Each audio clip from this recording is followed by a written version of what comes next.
दिवा, धूप तेज है, देख तेरे शरीर में पसीना। यहाँ शिला पर बैठें।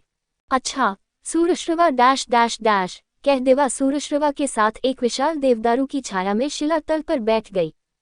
ग्रीष्म का समय, मध्याह्न की बेला, फिर मृग के पीछे दौड़ना, इस पर भी दिवा के ललाट पर श्रमबिंदु और उन मुक्ताफल की भांति न झलके, ये कैसे हो सकता था? किंतु ये स्थान ऐसा था जहां उनके श्रम के दूर होने में देर नहीं लग सकती थी। पहाड़ी नीचे से ऊपर तक हरियाली से लदी हुई थी। विशाल देवदारू अपनी शाखाओं और सूची पत्रों को फैलाए सूर्य की किरणों को रोके थे। नीचे बीच बीच में तरह तरह की बूटियां, लताएं और पौधे उगे हुए थे। जरा सा बैठने के बाद ही तरुण युगल अपनी थकावट को भूल गए और आसपास उगे पौधों में रंग बिरंगे फूल और उनकी मधुर गंध उनके मन का आकर्षण करने लगी। तरुण ने अपने धनुष बाण और पाषाण परशु को शिला पर रख दिया और पास में कल कल बहते स्फटिक स्वच्छ जलस्रोत के किनारे उगे पौधों से सफेद, बैंगनी, लाल फूलों को चुनना शुरू किया। तरुणी ने भी हथियारों को रख अपने लंबे सुनहले केशों पर हाथ डाला। अभी भी उनकी जड़ें आई थीं। उसने एक बार नीचे प्रशांत प्रवाहिता वोल्गा की धारा की ओर देखा, फिर पक्षियों के मधुर कलरव ने उनका ध्यान क्षण भर के लिए अपनी ओर आकर्षित किया। उसने झुककर फूल चुनते तरुण पर नजर डाली। तरुण के भी वैसे ही सुनहले केश थे, किंतु तरुणी अपने केशों से तुलना नहीं कर सकती थी। वह उसे अधिक सुंदर जान पड़ते थे। तरुण का मुख घने पिंगलिश मिश्रु से ढाका था, जिसके ऊपर उसका नासा, कपोल भाग और ललाट की अरुणिमा दिखलाई पड़ती थी। तरुणी की दृष्टि फिर सूर की पुष्ट रोमश भुजाओं पर पड़ी। उस वक्त उसे याद आया कि कैसे सूर ने उस दिन एक बड़े दंतैल सूअर की कमर को इन्हीं भुजाओं से पत्थर के फरसे द्वारा एक प्रहार में तोड़ दिया था। उस दिन ये कितनी कर्कश थी और आज इन फूलों को चुनने में वह कितनी कोमल मालूम होती है। किंतु उसकी मुसुक में उछलती मुसरियां, उसके पहुंचे में उभरी नसें बाहु को विषम बनाती अब भी उसके बल का परिचय दे रही थी। एक बार तरुणी के मन में आया, उठकर उन बाहों को चूम ले। हाँ, इस वक्त वह उसे इतनी प्यारी मालूम हो रही थी। फिर दिवा की दृष्टि तरुण की जांघों पर पड़ी। हर गति में उनकी पेशियां कितनी उछलती थीं। सचमुच चर्बीहीन पेशीपूर्ण उसकी जांघें, पृथुपेंडली और क्षीण घुट्टी दिवा को अनोखी सी मालूम होती थी। सूर ने दिवा का प्यार पाने की कई बार इच्छा प्रकट की थी, मुंह से नहीं, चेष्टा से। नाचों में उसने कई बार अपने श्रम कौशल को दिखलाकर दिवा को प्रसन्न करना चाहा था, लेकिन दिवा ने जहां जन के तरुणों को कितनी ही बार अपनी बाहें नाचने को दी, कई बार अपने ओंठ चूमने को दिए, कई बार उनके अंकों में शयन किया, वहां बेचारा सूर एक चुंबन, एक आलिंगन क्या, एक बार हाथ मिलाकर नाचने से भी वंचित रहा। सूर रंजली में फूल भर अब दिवा की ओर आ रहा था। उसका नग्न सर्वांग कितना पूर्ण था, उसका विशाल वक्ष, चर्बी नहीं पेशीपूर्ण कृश उदर कितना मनोहर था। इसका ख्याल आते ही दिवा को अफसोस होने लगा, उसने क्यों नहीं सूर का ख्याल किया। लेकिन वस्तुतः इसमें दिवा का उतना दोष न था। दोष था सूर के मुंह पर लगे लज्जा के ताले का। जिसने दरवाजा खटखटाया उसके लिए वह खुला। सूर के पास आने पर दिवा ने मुस्कुराते हुए कहा, कितने सुंदर, कितने सुगंधित है ये फूल। सूर ने फूलों को शिलातल पर रखते हुए कहा, जब मैं इन्हें तेरे सुनहरे केशों में गूंथ दूंगा तो ये और सुंदर लगेंगे। तो सूर, तू मेरे लिए इन फूलों को ला रहा है? हाँ दिवा, मैंने इन फूलों को देखा, तुझे देखा, फिर याद आई जल की परियां। जल की परियां? हाँ, बहुत सुंदर जल की परियां जो खुश होने पर सारी मनोवांछाओं को पूर्ण कर देती हैं और नाराज होने पर प्राण भी नहीं छोड़ती। तो सूर, तू मुझे कैसी जल परी समझता है? नाराज होने वाली नहीं। किंतु मैं तुझ पर कभी खुश नहीं हुई। दिवा ठंडी सॉस लेकर चुप हो गई। सूर ने फिर दोहराते हुए कहा, नहीं दिवा, तू मुझ पर कभी नाराज नहीं हुई। याद है बचपन के दिन, तब भी तू शर्मीला था, किंतु तू मुझ पर नाराज न होती थी। तब मैं तुझे अपने आप चूमती थी। हाँ, वह चूमना बहुत मीठा था, किंतु जब वे मेरे गोल गोल स्तन उभरने लगे, तब मेरे मुख को सारे जन के तरुण जोहने लगे, तब मैंने तुझे भूला दिया। कह दिवा कुछ खिनमना हो गई। लेकिन दिवा, इसमें तेरा दोष नहीं है। फिर किसका दोष? मेरा, क्योंकि सारे जन के तरुण तुझसे चुंबन मांगते, तू उन्हें चुंबन देती। सारे जने के तरुण आलिंगन मांगते, तू आलिंगन देती। मृगया में चतुर, नृत्य में कुशल, शरीर में पुष्ट और सुंदर किसी जन तरुण की आशा को तूने भंग नहीं किया। किंतु सूर, तू भी वैसा ही, उनसे भी बढ़कर चतुर, कुशल, पुष्ट तरुण था, और मैंने तेरी आशा को भंग किया। दिवा, किंतु मैंने कभी आशा नहीं प्रकट की। शब्द से नहीं। बचपन में हम जब साथ खेला करते, तब भी तू शब्द से आशा नहीं प्रकट करता था, किंतु देवा समझती थी आज देवा ने सूर्य को भुला दिया। क्या ये देवा दिन उस चमकते सूर्य को कभी भुलाती है? नहीं सूर्य, अब देवा तुझे नहीं भुलाएगी। तो मैं फिर वही सूर्य और तू वही देवा बनेगी। हाँ, और मैं तेरे ओठों को चूमूंगी। छोटे बच्चों की सी इन नग्न सौंदर्य मूर्तियों ने अपने अतिरिक्त अधरों को मिला दिया। फिर देवा ने अपने अलसी के फूल जैसे नीले नेत्रों को सूर्य के वैसे ही नीले नेत्रों में चुभते हुए कहा, और तू मेरी अपनी माँ का बेटा, मैं तुझे भूल गई। देवा की आंखें गीली थीं। सूर्य ने उन्हें अपने गालों से पोंछते हुए कहा, नहीं, तूने नहीं बुलाया देवा। जब तू बड़ी हो गई, तेरी वाणी, आँखें और सारे अंग कुछ दूसरे जैसे मालूम होने लगे तो मैं तुझसे दूर हटने लगा। अपने मन से नहीं सूर्य। तो देवा, नहीं, कह तू मुझसे अब फिर नहीं शर्माएगा। नहीं शर्माऊंगा। अच्छा इन फूलों को गूंथने दे। सूर्य ने एक डंठल से रेशा निकाला, फिर उसमें लाल, सफेद, बैंगनी फूलों को गूंथना शुरू किया। उसके फूल के क्रम में सुरुचि थी। बालों को उसने संभालकर पीठ पर फैला दिया। गर्मी के दिनों में वोल्गा तीर की तरुण तरुणियां अक्सर नहाने तैरने का आनंद लेती हैं। इसलिए देवा के केश साफ सुलझे हुए थे। सूर्य ने बालों पर तेहरी मेखला की भांति स्रज को सजाया और फिर बीच में सफेद तथा किनारे पर बैंगनी फूलों के एक गुच्छे को ललाट के ऊपर केशों में खूंस दिया। देवा शिलातल पर बैठी रही। सूर्य ने थोड़ा हटकर उसके चेहरे को देखा। उसे वह सुंदर मालूम हुई। थोड़ा और दूर से देखा, वह और भी सुंदर मालूम हुई, किंतु वहां फूलों की सुगंधी न मिलती थी। सूर्य ने पास में बैठकर अपने गालों को देवा के गालों से मिला दिया। देवा ने अपने साथी की आंखें चूम ली और दाहिने हाथ को उसके कंधे पर रख दिया। सूर्य ने अपने बाएं हाथ से देवा की कटी को लपेटते हुए कहा, देवा, ये फूल पहले से अधिक सुंदर है। फूल या मैं? सूर्य को कोई उत्तर नहीं सूझा। उसने जरा रुककर कहा, मैंने हटकर देखा, तुझे ज्यादा सुंदर पाया, और हटकर देखा और सुंदर पाया। और यदि वोल्गा तट से देखता? नहीं, उतनी दूर से नहीं। सूर्य की आंखों में चिंता की झलक उतर आई थी। दूर से तेरी सुगंधी जाती रहती है और रूप भी दूर हो जाता है। तू सूर्य, तू मुझे दूर से देखना चाहता है या पास रहना चाहता है? पास रहना। देवा, जैसे देवा के पास चमकता सूर्य। आज मेरे साथ नाचेगा सूर्य। जरूर, आज मेरे साथ रहेगा। जरूर, सारी रात। जरूर, तो आज मैं जन के किसी तरुण के पास नहीं रहूंगी, कह देवा ने सूर्य का आलिंगन किया। इसी बीच कितने ही शिकारी तरुण तरुणियां आ गई। उनकी आवाज को सुनकर भी वे दोनों वैसे ही रोम रोम से आलिंगित खड़े रहे। उन्होंने पास आकर कहा, देवा, आज तूने सूर्य को अपना साथी चुना। हाँ, और मुंह को उनकी ओर घुमाकर कहा, देखो ये फूल सूर्य ने सजाए हैं। एक तरुणी, सूर्य, तू फूल अच्छे सजाता है, मेरे केशों को भी सजा दे। देवा, आज नहीं, आज सूर्य मेरा। कल, तरुणी, कल सूर्य मेरा। देवा, कल, कल भी सूर्य मेरा। तरुणी, रोज रोज सूर्य तेरा। देवा, ये तो ठीक नहीं। देवा ने अपनी गलती को समझकर कहा, रोज रोज नहीं स्वसर बहन, आज और कल भर। धीरे धीरे कितने ही और प्रौढ़ शिकारी आ गए। एक काला विशाल कुत्ता पास आ सूर्य के पैरों को चाटने लगा। सूर्य को अब अपनी भारी भीड़ याद आई। देवा के कान में कुछ कह वह दौड़ गया। 2 लकड़ी की दीवारों और फूस से छाया एक विशाल झोपड़ा था। पत्थर के फरसे तेज होते हैं, किंतु उनसे इतनी लकड़ियों का काटना संभव नहीं था। उन्होंने लकड़ी के काटने में आग से भी मदद ली थी, किंतु पाषाण परशुओं ने काफी काम किया था, इसमें शक नहीं। और इतना बड़ा झोपड़ा, हाँ, इसी में सारा निशा नामक किसी पुराने काल की स्त्री की संतान रहता है। सारा जन एक छत के नीचे रहता, एक साथ शिकार करता, एक साथ फल या मधु जमा करता है। सारे जन की एक नायिका है, सारे जन का संचालन एक समिति करती है। संचालन, हाँ, इस संचालन से जन के व्यक्तियों के जीवन का कोई अंश छूटा नहीं है। शिकार, नाचना, प्रेम घर बनाना, चमड़े का परिधान तैयार करना, सभी कामों का संचालन जन समिति कमेटी करती है, जिसमें जन माताओं को प्राधान्य है। निशा जन के इस झोपड़े में 150 स्त्री पुरुष रहते हैं। तो क्या ये सब एक परिवार हैं? बहुत कुछ, और अनेक परिवार भी कह सकते हैं, क्योंकि माँ के जीते समय उसकी संतानों का एक छोटा परिवार सा बन जाता है, ज्यादातर इस अर्थ में कि उसके सारे व्यक्ति उस माँ के नाम से पुकारे जाते हैं।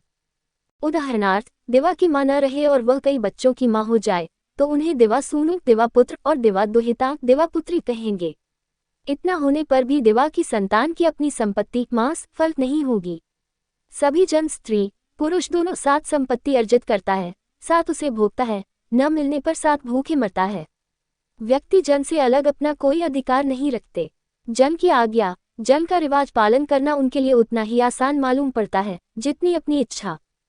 और झोपड़ा, यह अस्थायी झोपड़ा है। जब आसपास के शिकार चले जाएंगे, आसपास कंद मूल फल न रहेंगे, तो सारा जन भी दूसरी जगह चला जाएगा। सदियों के तजुर्बे से उन्हें मालूम है कि किसके बाद कहाँ शिकार पहुँचते हैं। यहाँ से चले जाने पर यह फूस गिर पड़ जाएगा, किंतु लकड़ी या पत्थर की दीवारें कई साल तक चली जाएंगी। नई जगह जा दीवारों को फस से ढोकवे नया दम घर बनाएंगे। उसमें एक स्थान सामान रखने का होगा। एक खाना पकाने का जन हाथ से मिट्टी का बर्तन बनाता है, खोपड़ी को भी बर्तन के तौर पर इस्तेमाल करता है। मांस कभी कच्चा खाता है, कभी ताजे को भूनता है, सूखे को भूनना निषिद्ध समझता है। वोल्गा के इस भाग के जंगलों में मधु बहुत है, इसीलिए मधुवत मधुभक्षी रीछ भी यहाँ बहुत हैं। निशा जन मधु को बहुत पसंद करता है, मधु के तौर पर भी और सुरा के तौर पर भी। और यह संगीत, हाँ, स्त्री और पुरुष मधुर स्वर से गा रहे हैं। परिधाने के चमड़े को पीटने में तो नहीं लगे हुए हैं। जन हर एक काम को सम्मिलित ही नहीं करता, बल्कि उसे मनोरंजक ढंग से करता है। गीत सम्मिलित काम का एक अंग है। संगीत में काम का श्रम भूल जाता है, किंतु ये गीत काम वाला गीत नहीं मालूम होता। यहाँ एक बार स्त्रियों के कंठ से सरस कोमल रोग निकल रहा है, एक बार पुरुषों के कंठ से गंभीर कर्कश ध्वनि। चले देखें। झोपड़े में किंतु विभक्त उसके एक भाग में जन के नर नारी, बच्चे, बूढ़े, जवान इकट्ठा हुए हैं। बीच में छत कटी हुई है, जिनके नीचे देवदारों के काष्ठ की आग जल रही है। स्त्री पुरुष बड़े राग से कुछ गा रहे हैं। उसमें जो शब्द सुनाई देते हैं वह है ओ डैश डैश गगन न डैश डैश आ डैश डैश या डैश। क्या वह इसी अग्नि की प्रार्थना कर रहे हैं? देखो, जननायिका तथा जन समिति के लोग आग में मांस, चर्बी, फल और मधु डाल रहे हैं। आपके जन को शिकार खूब मिले, फल और मधु की भी बहुतायत रही, पशु तथा मानव शत्रुओं से जन संतान को हानि नहीं पहुंची। इसीलिए आज पूर्णिमा के दिन जन अग्निदेव के प्रति अपनी कृतज्ञता और पूजा अर्पित कर रहा है। अभी जन नायिका ने मधुसुरा का एक चिशिक प्याला आग में डाला, लोग खड़े हो गए। हाँ, सभी नंगे हैं, वैसे ही जैसे कि पैदा हुए थे। जाड़ा नहीं है, इस गर्मी में वह अपने चमड़े को किसी दूसरे चमड़े से ढोकना सौसत समझते हैं। लेकिन कितने सुडौल हैं इनके शरीर। क्या इनमें किसी का पेट निकला है? क्या इनमें किसी के चमड़े को चर्बी ने फुला रखा है? नहीं। सौंदर्य इसे कहते हैं, स्वास्थ्य इसका नाम है। इनके सबके चेहरे बिल्कुल एक जैसे हैं। क्यों न होंगे, ये सभी निशा की संतान हैं, बाप भाई पुत्र से पैदा हुए हैं। सभी स्वस्थ और बलिष्ठ हैं। अस्वस्थ निर्बल व्यक्ति इस जीवन में, इस प्रकृति और पशु जगत की शत्रुता में जी नहीं सकता। जन नायिका उठकर बड़ी शाला में गई। लोग मिट्टी के लिए फर्श पर बैठ रहे हैं। मधुसुरा के कुप्पे के कुप्प्या रहे हैं और चषक प्याले किसी के पास खोपड़ी के, किसी के पास हड्डी या सीन के, किसी के दारू पत्ते के हैं। तरुण तरुणियां, प्रौढ़ प्रौढ़ाएं, वृद्ध वृद्धाएं विभक्त से होकर पान गोष्ठी में लगे हुए हैं। किंतु ये नियम नहीं। कितनी ही वृद्धाएं समझती हैं कि उन्होंने अपने समय में जीवन का आनंद पूरा ले लिया है, अब तरुणों की बारी है। कितनी ही तरुणियां किन्हीं वृद्धों को उनके संध्या काल में अमृत की एक पूंट अपने हाथ से पिलाना चाहती हैं। वह देखो दिवा को, उसके पास कितनी ही तरुण तरुणियां बैठी हुई हैं। आज उसका हाथ रिभू के कंधे पर है, सूर दिवा के साथ बैठा है। खान पान, गान, नृत्य और फिर इसी बड़ी शाला में प्रेमी प्रेमिकाओं का अंशयन। सवेरे उठ कुछ स्त्री पुरुष घर के काम करेंगे, कुछ शिकार करने जाएंगे और कुछ फल जमा करेंगे। और गुलाबी गालों वाले इनके छोटे छोटे बच्चे, कुछ माँ की गोद में, कुछ वृक्ष की छाया के नीचे चमड़ों पर, कुछ सयाने बच्चों की पीठ या गोद में, और कितने ही वोल्गा की रेतीली कूद फांद में रहेंगे। वृद्ध वृद्धाएं अब निशा के राज्य की अपेक्षा ज्यादा सुखी और संतुष्ट है। जन एक जीवित माता का राज्य नहीं, बल्कि अनेक जीवित माताओं के परिवारों का एक परिवार एक जन है। यहाँ एक माता का अकट का राज्य नहीं, जन समिति का शासन है। इसलिए यहाँ किसी निशा को अपनी लेखा को वोल्गा में डुबाने की जरूरत नहीं। 3. दिवा 4 पुत्रों और 5 पुत्रियों की माँ है। 45 वर्ष की आयु में वह निशा जन की जननायिका बनाई गई है। पिछले 25 सालों में निशा जन की संख्या तिगुनी हो गई है। इसके लिए जब कभी सूर दिवा के ऊँटों को चूमकर बधाई देता है, तो वह कहती है, यह अग्नि की दया है, ये भगवान का प्रताप है। जो अग्नि की शरण लेता है, जो भगवान की शरण लेता है, उसके चारों ओर मधु की धारा, इस वोल्गा की धारा की भांति बहती है। उसके दारों वन में नाना मृग आकर चरते हैं। निशा जन के लिए बहुत मुश्किल है। निशा जन स्थान बदलते जहाँ जाता, वहां पहले के इतने जंगल से उसका काम नहीं चलता। उसे जंगम जंगरेह ही तिगुना नहीं बनाना पड़ता, बल्कि तिगुने मृगया क्षेत्रों को भी लेना पड़ता। आज सी मृगया क्षेत्रों में उसने डेरा डाला है। उसके उत्तर उषाजन का मृगया क्षेत्र है। दोनों मृगया क्षेत्र के बीच कुछ अस्वामिक वन है। निशाजन अस्वामिक वन को ही नहीं, उषाजन के क्षेत्र में भी शिकार करने कई बार गया। जन समिति ने उषाजन से झगड़ा होने की संभावना को देखा, किंतु उसे कोई उपाय नहीं सूझा। देवा ने जन समिति में एक दिन कहा था, भगवान ने इतने मुंह दिए, उन्हीं के आहार के लिए ये वन है। इन वनों को छोड़ इन मुखों को आहार नहीं दिया जा सकता, इसलिए निशाजन जंगल के रीछों, गायों, घोड़ों को नहीं छोड़ सकता, वैसे ही जैसे इस वोल्गा की मछलियों को। उषाजन ने निशाजन को सरासर अन्याय करते देखा। उसकी जन समिति ने कई बार निशाजन समिति से बातचीत की, समझाया, बतलाया, सनातन काल से हमारे दोनों जनों में कभी युद्ध नहीं हुआ, हम हर शर्त में यहीं आकर रहते रहे। किंतु भूखे मरकर न्याय करने के लिए निशाजन कैसे तैयार होता। सब कानून जब विफल हो जाते हैं तो जंगल के कानून की शरण लेनी ही पड़ती है। दोनों जन भीतर भीतर इसके लिए तैयारी करने लगे। एक का पता दूसरे को मिल नहीं सकता था, क्योंकि प्रत्येक जन ब्याह शादी जीना मरना सब कुछ अपने जन के भीतर करता था। निशाजन का एक गिरोह दूसरे मृगया क्षेत्र में शिकार करने गया। उषाजन के लोग छिपकर बैठे हुए थे। उन्होंने आक्रमण कर दिया। निशाजन के लोग भी डटकर लड़े, किंतु वह तैयार होकर काफी संख्या में नहीं आए थे। कितने ही अपने मरों को छोड़ कितने ही घायलों को लिए वहां भाग आए। जननायिका ने सुना, जन समिति ने इस पर विचार किया, फिर जन संसद सारे जने की स्त्री पुरुषों की बैठक हुई। सारी बात उनके सामने रखी गई। मरों का नाम बतलाया गया, घायलों को सामने करके दिखलाया गया। भाइयों बेटों, माओ बहनों बेटियों ने खून का बदला लेने के लिए सारे जन को उत्तेजित किया। खून का बदला न लेना जन धर्म के अत्यंत विरुद्ध काम है, और वह जन धर्म विरोधी कोई काम नहीं कर सकता। जन ने तय किया कि मरों के खून का बदला लेना चाहिए। नाच के बाजे युद्ध के बाजों में बदल गए। बच्चों वृद्धों की रक्षा के लिए कुछ नर नारियों को छोड़ सभी चल पड़े। उनके हाथों में धनुष, पाषाण परशु, काष्ठ शल्य, काष्ठ मुद्गर थे। उन्होंने अपने शरीर में सबसे मोटे चमड़े के कंचुक पहने थे। आगे आगे बाजा बजता जाता था, पीछे हथियार बंद नर नारी। जननायिका दिवा आगे आगे थी। दूर तक सुनाई पड़ती बाजे की आवाज और लोगों के कोलाहल से सारी अरण्यानी मुखरित हो रही थी। पशु पक्षी भयभीत हो यत्र तत्र भाग रहे थे। अपने क्षेत्र को छोड़ वह अस्वामिक क्षेत्र में दाखिल हुए। सीमा चिन्ह न होने पर भी हर एक जन शिकारी अपनी सीमा को जानता है और वह उसके लिए झूठ नहीं बोल सकता। झूठ अभी मानव के लिए अपरिचित और अत्यंत कठिन विद्या थी। शिकारियों ने अपने जन के पास सूचना पहुंचाई। वह जनपुर जन के झोपड़े से हथियार बंद हो निकले। उषाजन वस्तुतः न्याय चाहता था। वह सिर्फ अपने मृगया क्षेत्र की रक्षा करना चाहता था, किंतु उसके अमित्र इस न्याय के लिए तैयार न थे। उषाजन के मृगया क्षेत्र में दोनों जनों का युद्ध हुआ। चकमक पत्थर के तीक्ष्ण फल वाले बाण सन सन बरस रहे थे। पाषाण परशु खप खप एक दूसरे पर चल रहे थे।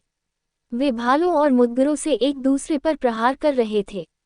हथियार टूट या छूट जाने पर भट और भटानियां हाथों, दांतों और नीचे पत्थरों से लड़ रहे थे। निशाजन की संख्या उषाजन की संख्या से दूनी थी, इसीलिए उस पर विजय पाना उषाजन के लिए असंभव था। किंतु लड़ना जरूरी था, और तब तक जब तक कि एक बच्चा भी न रह जाए। लड़ाई पहर भर दिन चढ़े शुरू हुई थी। जंगल में उषाजन के 2/3 लोग मारे जा चुके थे। हाँ, घायल नहीं मारे। जनों के युद्ध में घायल शत्रु को छेड़ना भारी अधर्म है। बाकी 1/3 ने वोल्गा के तट पर लड़ते हुए प्राण दिया। वृद्धों और बच्चों सहित माताओं ने दम घर छोड़ भागना चाहा, किंतु समय बीत चुका था। निशाजन के बर्बर नर नारियों ने उन्हें खदेड़ खदेड़ कर पकड़ा। दुधमुहे बच्चों को पत्थरों पर पटका। बूढ़ों और बूढ़ियों के गले में पत्थर बांधकर वोल्गा में डुबाया। दम के भीतर रखे मांस, फल, मधु, सुरा तथा दूसरे सामान को बाहर निकाल बाकी बचे बच्चों और स्त्रियों को झोपड़े के भीतर बंद कर आग लगा दी। पोरसों उछलती ज्वाला के भीतर उठते प्राणियों के क्रंदन का आनंद लेते निशाजन ने अग्निदेव को धन्यवाद दिया। फिर शत्रु संचित मांस और सुरा से अपने देवों तथा अपने को तृप्त किया। जननायिका दिवा बहुत खुश थी। उसने 3 माताओं की छाती से छीनकर उनके बच्चों को पत्थर पर पटका था। जब उनकी खोपड़ी के फटने का शब्द होता तो वह किलकिलाकर हंसती। खान पान के बाद उसी आग के प्रकाश में नृत्य शुरू हुआ। दिवा अपने तरुण पुत्र वसु के साथ आज नाच रही थी। दोनों नग्न मूर्तियां नृत्य के ताल में ही कभी एक दूसरे को चुमरती, कभी आलिंगन करती, कभी चक्कर काटकर भिन्न भिन्न नाट्य मुद्राएं दिखलाती। सब जन जानता था कि आज उनकी जन नायिका का प्रेम पात्र वसु बना है। वसु विजयोन्माद मत माता के प्रेम को ठुकराना नहीं चाहता था। निशा जन का मृगया क्षेत्र अब 4 से अधिक हो गया था। शरद के निवास के लिए उसे बिल्कुल चिंता न रह गई थी। चिंता उसे सिर्फ एक बात की थी, उषा जन के मारे गए लोगों ने जो बात जीवित रहते न कर पाए, उसे अब वे मरने के बाद प्रेत हो करना चाहते थे। उस जले दम की जगह प्रेतपुर बस गया था, जिससे अकेले दुकेले गुजरना किसी निशा जन वाले के लिए असंभव था। कितनी ही बार शिकारियों ने दूर तक फैली आग के सामने सैकड़ों नंगी मूर्तियों को नाचते देखा था। स्थान परिवर्तन के समय जन को उधर से ही जाना पड़ता था, किंतु उस वक्त वह भारी संख्या में होता और दिन के उजाले में जाता था। देवा ने तो कई बार अंधेरे में दुधमुहे बच्चों को जमीन से उछलकर अपने हाथों में लिपटते देखा। उस वक्त वह चिल्ला उठती, 4 देवा अब 70 से ऊपर की है। अब वह निशा जन की नायिका नहीं है, किंतु अब भी वह उसकी एक सम्माननीय वृद्धा है, क्योंकि 20 वर्ष तक जन नायिका रह उसने अपने बढ़ते हुए जन की समृद्धि के लिए बहुत काम किया था। इन वर्षों में जन को कई बाहरी जनों से लड़ना पड़ा, जिसमें उसे भारी जनहानि उठानी पड़ी, तो भी निशा जन सदा विजयी रहा। अब उसके पास कई मासों के लिए पर्याप्त मृगया क्षेत्र हैं। देवा के लिए ये सब भगवान की कृपा से था, यद्यपि हाथ के पटके हुए बच्चे अब भी कभी कभी उसकी नींद को उचाट देते। जाड़ों का दिन था, वोल्गा की धारा जम गई थी और महीनों के बरसते हिम के कारण वह दूसरे रजत बालुका या घने कपास की राशि सी मालूम होती थी। दूसरी ओर जंगल में शिशिर की निर्जीवता और स्तब्धता छाई थी। निशा जन की संख्या अब और भी ज्यादा थी, इसलिए उसके आहार की मात्रा भी अधिक होनी जरूरी थी, किंतु साथ ही उसके पास काम करने वाले हाथ भी अधिक थे और काम के दिनों में वह अधिक मात्रा में आहार संचय करते। जाड़ों में भी सधे कुत्तों के लिए निशा पुत्र और पुत्रियां शिकार में कुछ न कुछ प्राप्त कर लेती। इधर उन्होंने शिकार का एक और नया ढंग निकाला था। चारे के अभाव से हरिण, गाय, घोड़े आदि शिकार के जानवर एक जंगल से दूसरे जंगल को चले जाते थे। निशा जन ने जमीन में गिरे दानों को जमते देखा था, इसलिए उन्होंने घास के दानों को आर्द्र भूमि में छींटना शुरू किया। इन उगाए घासों के कारण जानवर कुछ दिन और अटकने लगे। उस दिन वृक्षश्रवा के कुत्ते ने खरगोश का पीछा किया। वृक्षश्रवा भी उसके पीछे दौड़ा। पसीना छूटने पर उसने अपने बड़े चर्म कंचुक को उतार कंधे पर रख फिर दौड़ना शुरू किया, किंतु कुत्ता अभी भी नहीं दिखाई पड़ता था। बर्फ में उसके पैरों के निशान जरूर दिखलाई पड़ रहे थे। वृक्ष हाँफने लगा और विश्राम करने के लिए एक गिरे हुए वृक्ष की स्कंध पर बैठ गया। अभी वह पूरी तरह विश्राम नहीं कर पाया था कि उसे दूर अपने कुत्ते की आवाज सुनाई दी। वह उठकर फिर दौड़ने लगा। आवाज नजदीक आती गई। पास जाकर देखा, देवदारों के सहारे एक सुंदरी खड़ी है। उसके शरीर पर श्वेत चर्म कंचुक हैं। सफेद टोपी के नीचे से जहां तहां उसके सुनहले केश निकलकर दिखलाई दे रहे हैं। उसके पैरों के पास एक मरा हुआ खरगोश पड़ा है। वृक्ष को देखकर कुत्ता नजदीक जा और जोर जोर से भींकने लगा। वृक्ष की दृष्टि सुंदरी के चेहरे पर पड़ी। उसने मुस्कुराकर कहा, मित्र, ये तेरा कुत्ता है? हाँ, मेरा है, किंतु मैंने तुझे कभी नहीं देखा। मैं कुरु जन की हूँ। ये कुरु जन की भूमि है। कुरु जन की? कह वृक्ष सोच में पड़ गया। कुरु यहाँ उसका पड़ोसी जन है। कितने ही वर्षों से दोनों जनों में अनबन चल रही है। कभी कभी युद्ध भी हो जाता है, किंतु कुरु उषा जन से अधिक चतुर है, इसलिए युद्ध में सफलता की आशा न देख वह अक्सर अपने पैरों से भी काम लेता है। इस तरह जहां हाथ सफलता नहीं प्रदान करते, वहां पैर जीवित रहने में सफल बनाते हैं। निशा पुत्र बराबर कुरु संहार का निश्चय करते, किंतु अभी तक वह अपने निश्चय को कार्य रूप में परिणत नहीं कर सके थे। वृक्ष को चुप देख तरुणी ने कहा, इस खरगोश को तेरे कुत्ते ने मारा है, इसे तू ले जा। लेकिन ये कुरुओं के मृगया क्षेत्र में मरा है। हाँ, मरा है, किंतु मैं कुत्ते के मालिक की प्रतीक्षा में थी। प्रतीक्षा में? हाँ, कि उसके आने पर इस खरगोश को दे दें। कुरु का नाम सुनकर वृक्ष के मन में कुछ द्वेष सा उठ आया था, किंतु सुंदरी के स्नेहपूर्ण शब्दों को सुनकर वह दूर होने लगा। उसने प्रत्युपकार के भाव से प्रेरित होकर कहा, शिकार ही नहीं, तूने मेरे श्वक कुत्ते को भी मुझे दिया। ये कुत्ता मुझे बहुत प्रिय है। सुंदर श्वक है, सारे जन के बीच क्यों न हो, मेरी आवाज सुनते ही मेरे पास चला आता है। इसका नाम शंभू। और तेरा मित्र? वृक्षश्रवा रोचना सूनु। रोचना सूनु? मेरी माँ का नाम भी रोचना था। वृक्ष जल्दी न हो तो थोड़ा बैठ। वृक्ष ने धनुष और कंचुक बर्फ पर रखकर सुंदरी के पैरों के पास बैठते हुए कहा, तो अब तेरी माँ नहीं है? नहीं, वह निशा जन के युद्ध में मारी गई। वह मुझे बहुत प्यार करती थी। कहते कहते तरुणी की आंखों में आंसू भर आए। रिक्ष ने अपने हाथ से उसके आंसुओं को पोंछते हुए कहा, ये युद्ध कितना बुरा है। हाँ, जिसमें इतने प्रियों का बिछोह होता है, और अब भी वह बंद नहीं हुआ। बिना एक के उच्छेद हुए वह कैसे बंद होगा। मैं सुनती है, निशापुत्र फिर आक्रमण करने वाले हैं। मैं सोचती हूँ रिक्ष, तेरे जैसे ही तरुण तो वह भी होंगे, और तेरी जैसी ही तरुणियां कुरुओं में भी होंगी। फिर भी हमें एक दूसरे को मारना होगा। रिक्ष, ये कैसा है। रिक्ष को ख्याल आया, 3 दिन बाद उसका जन कुरुओं पर आक्रमण करने वाला है। रिक्ष के कुछ बोलने से पहले ही तरुणी ने कहा, लेकिन हम अब नहीं लड़ेंगे। नहीं, कुरु नहीं लड़ेंगे। हाँ, हमारी संख्या इतनी कम रह गई है कि हमें जीतने की आशा नहीं। फिर कुरु क्या करेंगे। वोल्गा तट को छोड़ दूर चले जाएंगे। वोल्गा माता की धारा कितनी प्रिय है, अब फिर यह देखने को नहीं मिलेगी। इसीलिए मैं घंटों यहाँ बैठी इसकी सुख धारा को देखा करती हूँ। तो तू वोल्गा को फिर न देख सकेगी, न तैर सकेंगी। इस गंभीर जल में तैरने में कितना आनंद आता था। सुंदरी के कपोलों पर अश्रुबिंदु ढलक रहे थे। कितना क्रूर, कितना निष्ठुर, उदास हो रिक्ष ने कहा। किंतु ये जन धर्म है, रोचना सुनू, और बर्बर धर्म है।